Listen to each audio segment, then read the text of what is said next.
Masturbation in prison. I don't know why. I got a phone call the other day from a friend of mine. Maybe that's why. So my friend is doing life in prison. Let's call him Ivan. It's not really his name. I'm not going to tell you his name. Anyways, Ivan's off there in prison. I don't know. I guess he's been there about 15 years, maybe more. And as you can tell by his name, which isn't his real name, he's he's Eastern European, so he's a pretty funny guy. And I remember when he came here, he came to Canada, he couldn't get a job, and so he fell in with the wrong crowd, as they say.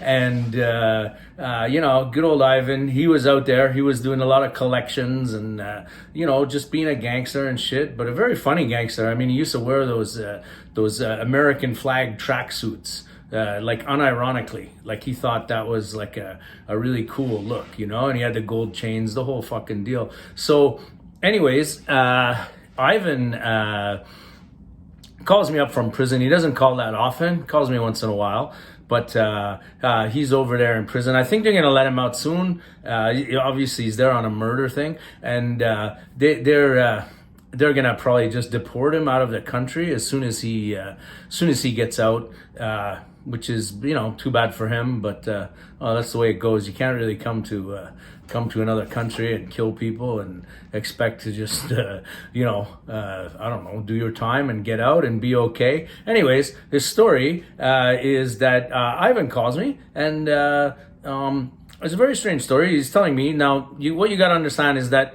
there's not much to do in prison, really, right? I haven't been in prison a lot. I've been a couple of times, little things, but Ivan's over there in prison, and there's not much to do. All you can do is masturbate mostly. I remember when I was there, there was only one porno mag, and I remember there was this very fantastic looking Asian girl. I assume she was some kind of like half Korean, half Japanese, but like curly hair, and I still remember her, because we were good friends for the couple of months that I was in jail there. She was always hanging out by the bathroom just waiting for me.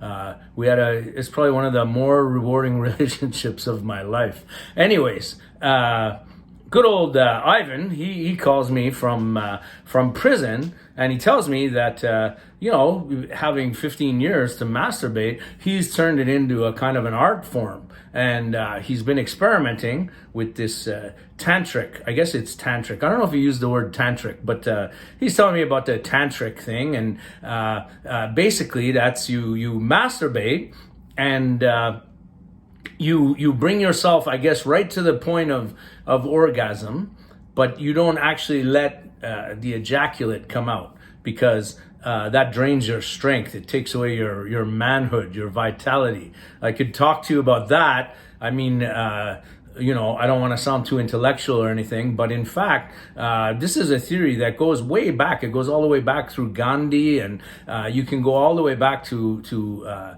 medieval times, Dante, and even his predecessors.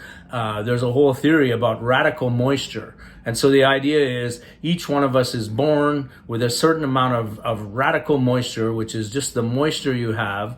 And what happens is, if you have a lot of it, you have a lot of life force, and then you pass that on to your children when you ejaculate in a woman, and so that child hopefully gets a lot of radical moisture, and then as you lose your radical moisture, you lose your life force and you die. And that's why old people look all dried out and wrinkly like me. And so as you get older, you're losing your radical moisture. So I guess they kind of, this idea is a very old idea, and this idea of not ejaculating, but apparently the orgasm is much better too. And there's not much to do there. I have another funny story about masturbating in prison. And so my father, but not really my father, but my stepfather, but I call him my father. It wasn't actually my stepfather either. He's just my mother's boyfriend. But so he shot a guy in the stomach when he was 19. He was robbing a jewelry store. I don't know exactly what went wrong, or maybe he just like shooting people. I don't know. But we didn't really talk about it a lot. But anyways, he shot a guy in the stomach during a jewelry store robbery, and that's one of the most painful places to get shot, apparently. And the guy didn't die, But my stepfather, he went to jail for 15 years when he was 19 years old. So you can imagine, 19 years old, you're at your sexual peak. So clearly there's a lot of masturbation going on. Now, so, he's in prison. And in those days, this was like the 50s. So in the 50s, and it still exists on the books in Canada anyways, if you go through the rule book, you'll see that there are rules against masturbation that are still on the rule book. I remember this because when I was in jail for a while, we found the fucking stupid rule in the book, and then we would go up to the guards and confess, and say, hey, listen, I gotta confess, look, it's against the rules. I was masturbating last night. I feel really bad. I think you have to punish me. The guards, get the fuck out of here. But it was kind of still a thing back then in the 50s. And so, my stepfather, he's in his cell and he's standing over the sink and doing his thing. And a guard comes by and he bangs a club on the bars and he says, hey, what the hell are you doing in there? And, my stepfather just looks at him and he says, hey, the soap's mine. The water's free. I'll wash it as fast as I want. Anyways, that's one of my favorite stories about my stepfather. So yeah, so my buddy Ivan, his name is Ivan, good guy, bit of a murderer. His wife actually was a murderer, was a murder victim.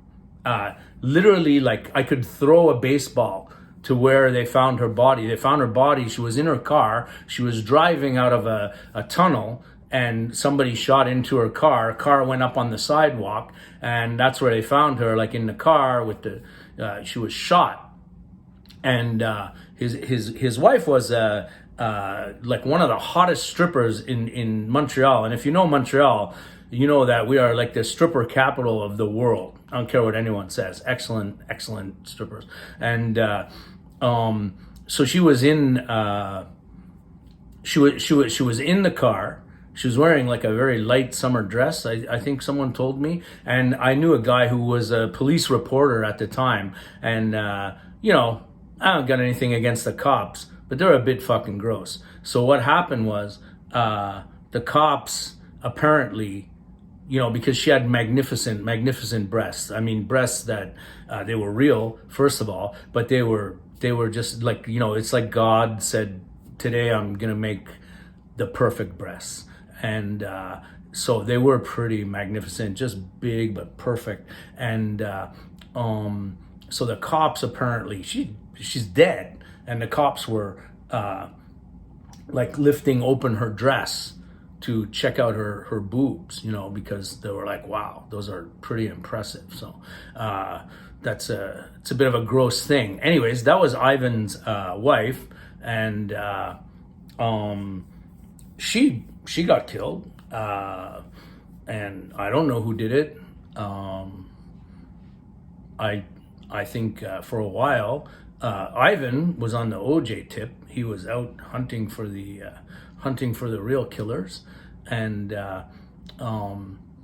there's a funny story there. So she was coming home from she had some kind of a fling, one night stand, whatever, with a guy who was a doorman downtown, pretty popular doorman, good looking guy. He used to wear this big leather trench coat, and girls want to get in the club, so he would get a lot of pussy. And he was a suspect for a while, and one of the reasons they thought that he might have killed Ivan's wife was because she had slept with him, and she had told everybody he was really bad in bed. And so people were like, yeah, he must have been really freaked out that she told everybody he was bad in bed. But then when we went and talked to the guy, he said, I don't give a shit. Yeah, I am bad in bed. Everybody knows I'm bad in bed. I don't care. Why should I be good in bed? I can sleep with any one of 300 girls here every night. Why should I put any effort into it? So then we were like, well, I guess he didn't do it.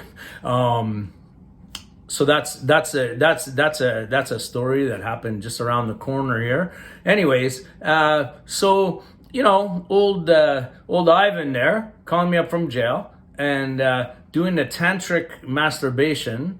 and it seems that something happened. He broke his cock somehow. I don't know. I don't know what he did to it, but something went wrong. And I guess his penis swelled up, and or maybe it just really started to hurt. I don't know. I was, not really listening to the story he was telling me. You can understand a little bit not interesting. Anyways, so he goes to the infirmary, and he goes up to the infirmary, shows them, hey, I'm having some serious problems with my junk here. And the doctor does a full examination. And in part of that examination, he finds a small tumor on Ivan's bladder. And it turns out that, Ivan had the beginnings of some cancer on his bladder, small tumor. And he never would have known, because maybe you're not aware, but you don't get regularly scheduled checkups. Fuck, here in Quebec, you can't get a doctor. I'm lucky, I have a doctor, but if you haven't lived here all your life, forget about it. You're not getting a doctor. So you can imagine in prison, it's even worse. Actually, it might be a little better. I don't know, they probably have doctors in the prison. So, but the point is, they were never going to find this tumor probably until it was the size of a grapefruit or something. But because he was jerking off in prison and doing all these radical, strange ways of jerking off, he discovered this tumor on his bladder. And now they have to do something. They have to intervene. They have to remove it. And that's why he was calling me. He was asking me if I could, because they have no internet in there. So he was asking me to look at on the internet and find if there were alternative treatments and so on. But I just thought I'd tell you that story today, because that's a story about masturbation that, like most stories about masturbation, has a happy ending. There you go. All that for that dumb joke. So, I'm Little Bobby, not my real name either, and this is Little Bobby's Story Time, edition 1. So thank you for listening, if anybody ever sees this.